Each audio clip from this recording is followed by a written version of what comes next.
तुटेगा नाही करणार ॲक्च्युली कधीच स्टोरेज असतं निकाल दीजिए होय ना इसी करता होता अरे बेल्ट चलो रितेश भाई हेल्थ अपडेट दीजिए क्या हुआ है राखी जी को क्या राखी जी के हेल्थ सुधर रही है क्या हुआ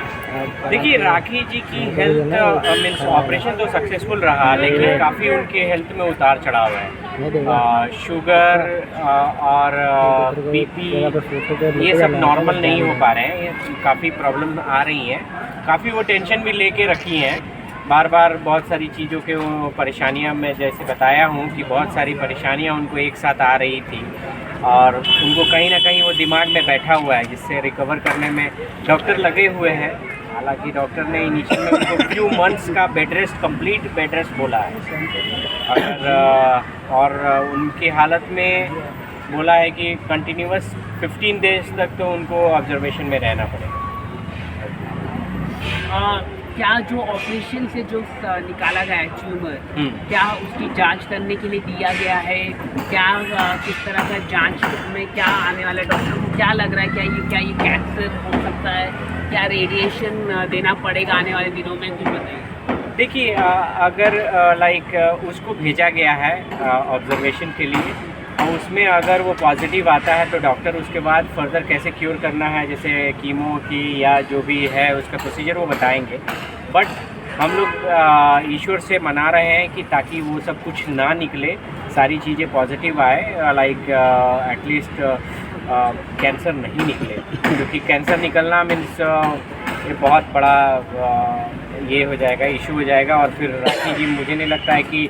उनको बहुत अच्छी ट्रीटमेंट की फिर ज़रूरत होगी कहीं बाहर जाके ट्रीटमेंट कराना क्या कहना चाहेगी कि डॉक्टर को आगे की क्या प्रक्रिया होगी राखी कितने दिन अस्पताल में रहेगी डिस्चार्ज कब होगी देखिए अभी फ़िलहाल तो डॉक्टरों का कहना है कि उनका जब तक क्योंकि उनका शुगर बीपी बहुत नॉर्मल नहीं रह रहा है तो जब तक वो नॉर्मल नहीं होता है फिर से उनको काफ़ी तकलीफ़ हो रही है काफ़ी पेन भी है उनके लाइक जहाँ पे ऑपरेशन हुआ है तो उनको काफ़ी पेन हो रही है तो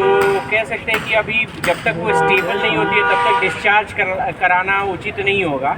क्योंकि उनके घर में भी फिर कोई नहीं है तो उनको केयर लेने के लिए कोई होना चाहिए ना तो फिर एटलीस्ट मुझे लगता है कि जब तक स्टेबल नहीं होती है तब तक डिस्चार्ज कराना उचित है हमने देखा है कि आपने पूरी तरह से उनका ध्यान रखा है एक हस्बैंड जैसा पूरा ध्यान रखा क्या कहना चाहिए मैं हस्बैंड जैसा नहीं मैं एक दोस्त जैसा एक इंसानियत के नाते कहा हूँ और लाइक ध्यान सबको ही रखता है जो भी आपका फैमिली मेम्बर होगा सबको ही ध्यान रखता है आपके फादर भी आपको वही केयर लेते हैं जो आपके हस्बैंड ले सकते हैं या आपके लाइक वेल विशर ले सकते हैं आपका दोस्त भी ले सकता है तो कह सकते हैं कि मैं उस राखी का वेल विशर हमने देखा है कि आपने पूरी तरह से चाहे लोगों ने आपके ऊपर भी लोगों ने काफ़ी ट्रोलिंग की लोगों ने बहुत कुछ बोला लेकिन उसके बावजूद आप राखी के साथ खड़े रहे क्या कहना चाहिए देखिए ये जानबूझ के ये गलत इंटेंशन जानबूझ के फैलाया गया था कि ताकि मुझे ट्रोल किया जाए और मैं राखी के लाइक साथ देना छोड़ दूं और फिर से वो अकेली हो जाए राखी के खिलाफ ये षड्यंत्र बहुत दिन से चल रहा है ठीक है अभी मैं उससे ज़्यादा जो आज मैं ब्रेकिंग न्यूज़ देना चाह रहा हूँ आप लोगों को राखी और मेरे ऊपर दोनों पर लाइक जान से मारने की साजिश हुई है ठीक है कब अभी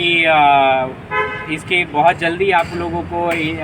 प्रॉपर न्यूज़ हम लोग देंगे प्रॉपर डिटेल के साथ क्योंकि अभी पुलिस उसमें इन्वॉल्व हो रही है और उसके बाद इन्वेस्टिगेट करा के बहुत बड़ी साजिश हुई थी जिसमें राखी और मेरे जान को ख़तरा था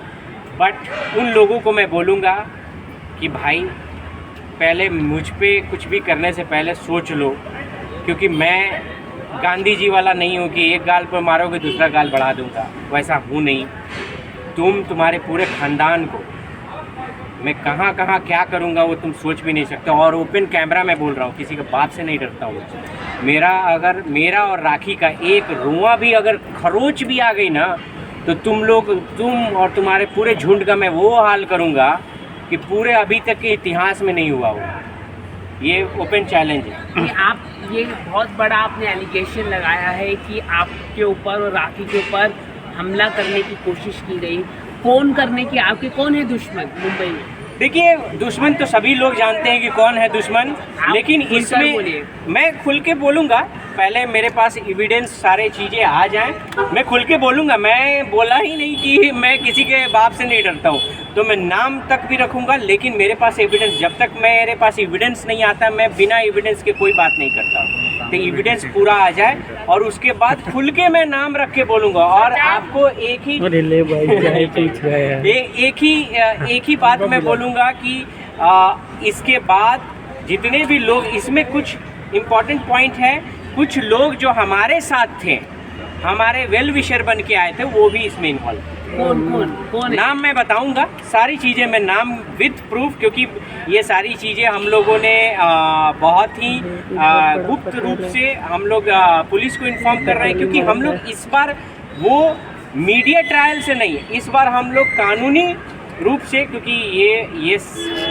राखी की सुरक्षा का मामला है। राखी को इस हद तक लोग परेशान कर रहे हैं कि उसको जान से मारने की भी सोच रहे हैं, तो ये गलत है। क्या अस्पताल में उनका जान ले? अभी इस पर मैं कुछ भी नहीं बोलूँगा। मैं बोला नहीं कि उनको और मुझे दोनों को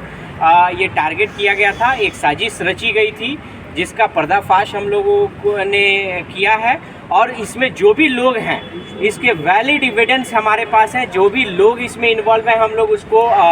कानून से सख्त सजा दिलवाएंगे। Thank you so much, thank you. और एक बात मैं आप लोगों को फाइनली बता रहा हूँ कि देखिए, ये जितने भी राखी को हम लोग, ये जितने भी लोग सुन रहे हैं, राखी को